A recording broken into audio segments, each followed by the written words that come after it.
households, both alike in dignity. In fair Verona, where we lay our scene, from ancient grudge, break to new mutiny, where civil blood makes civil hands unclean. And from forth the fatal loins of these two foes, a pair of star-crossed lovers take their life, whose misadventured, piteous overthrows do with their death bury their parents' strife.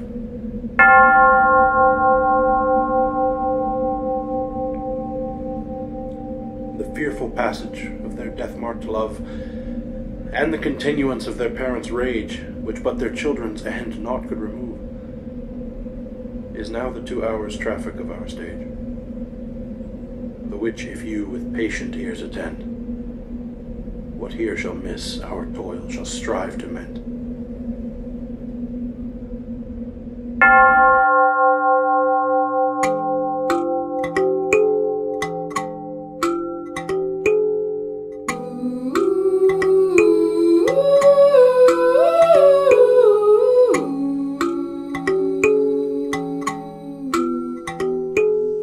Come on, friends, I should talk you. Hold your hands and let's go walking. Walk along, John, with your blue jeans on. Walk along, John, with your blue jeans on. Quarrel is between our masters and us, their men. 'Tis all one. I will show myself a tyrant. When I have fought with the men, I will be cruel with the maids and cut off their heads. The heads of the maids. Aye, the heads of the maids. Or their maiden heads, take it what sense thou wilt. They must take it in a sense they feel. And me they shall feel as long as I can stand, and 'tis known I am a pretty piece of flesh. My child is yet a stranger in the world. She hath not seen the change of 14 years. Let 2 more summers wither in their pride, or we may think her ripe to be a bride. Younger than she are happy, mother's maid. The earth hath swallowed all my hopes, but she is the hopeful lady of my earth. But woo her, gentle Paris, yet her heart, my will to her consent is but a part. Draw thy tool. Here come 2 of the house of the Montague. My naked weapon is out. Quarrel, I will back thee. How? Turn thy back and run? Now, this night I hold an old accustomed feast whereto I have invited many a guest, such as I love. You among the store, one more, most welcome. At my poor house, look to behold this night earth-treading stars that make dark heaven light. Did you bite your thumb at us, sir? I do bite my thumb, sir. Or do you bite your thumb at us, sir? Is the law of our side of SAI? No. No, sir, I do not bite my thumb at you, sir, but I bite my thumb, sir. Do you quarrel? Sir. Quarrel? Sir? No, sir. If you do, sir, I am for you. I serve as good a man as you. No, better. Well, sir. Say better. Here comes one of my master's kinswomen. Yes, better, sir. You lie. Draw if you be men. Gregory, remember thy swashing blow. Ah, yeah!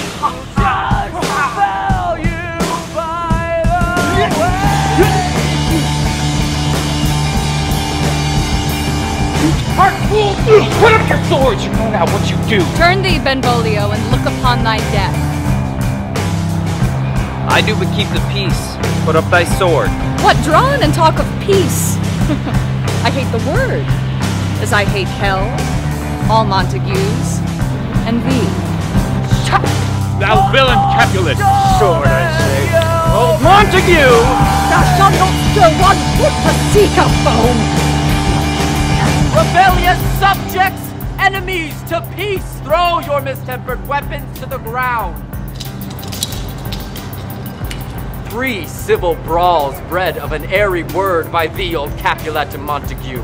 If ever you disturb our streets again, your lives shall pay the forfeit of the peace.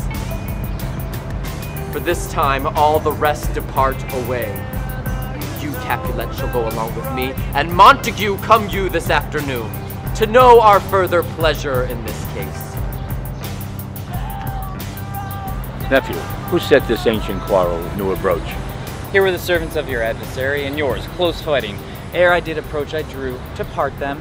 In that instant came the fiery Tybalt, which, as she breathed defiance to my ears, she swung about her head and cut the winds. Where is Romeo?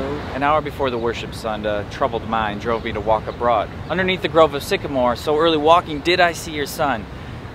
Towards him I made, but he was aware of me. Many a morn he had been seen, with his tears augmenting the morning dew. My noble uncle, do you know the cause? I listen not, nor do I hear him.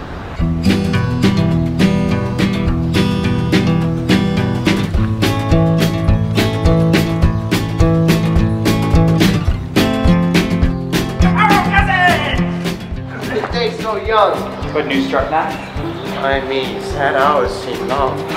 What sadness lengthens Romeo's hours? Not having that which having makes them shorter. In love. Out of her favor when I'm in love. Alas, that love, so gentle in his view, who should be so earnest and rough and cruel. Alas, that love whose view is muffled still should, without eyes, see pathways to his will. Oh me, what fray was here? Huh? Oh, you tell me not. Why, I've heard it all. Here is much to do with hate. More with love. Why then, oh, brawling love. Oh, loving hate. Oh, anything of nothing first create.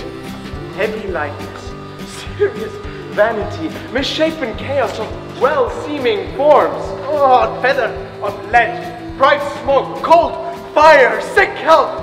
Oh, still waking sleep, that is not what it is. Ah, this love feel I that feel no love in this. Dost thou not laugh? No, cuz I rather weep. Oh, good-hearted what? At thy good heart's oppression. Why, such as love's transgressions. Griefs of mine own lie heavy in my breast, which thou would propagate to have oppressed with more of thine. This love that thou hast shown doth add more grief to too much of mine own. Love is a smoke raised with the fumes of sighs, being purged, a fire sparkling in lovers' eyes, being vexed, a sea nourished by lovers' tears. What is it else? Huh? A madness most discreet, a choking gall, a preserving sweet. Ah! Farewell, cuz. Soft, I will go along. Tut, I have lost myself. I am not here. This is not Romeo. He is some otherwhere. Tell me in sadness, who is it that you love? In sadness, cousin, I do love a woman. I aim so near when I suppose you love. From love's weak, childish bow, she lives unharmed.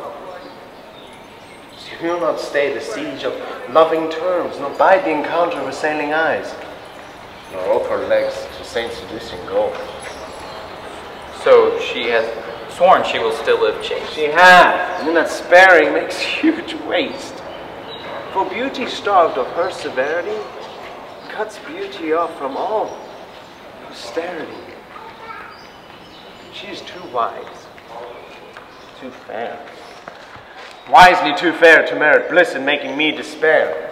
She hath forsworn to love, and in that vow live I dead that live to tell it now. Be ruled by me. Forget to think of her. Oh, teach me how I should forget to think. By giving liberty unto thine eyes, examine other beauties. At the same ancient feast of Capulet sups the fair Rosaline, who thou so lovest, with all the admired beauties of Verona. Go thither, and with unattainted eye, compare her face with some that I will show. And I will make they think thy swan a crow. One fairer than my love. The all-seeing sun ne'er saw her match since first the world begun. That you saw her fair, none else being by. Herself posed with herself in either eye. But in that crystal scales let there be weighed your lady's love against some other maid that I will show you shining at this feast, and she shall scant show well, and now shows best. I'll go along. No such sight to be shown, but to rejoice in the splendor of mine own.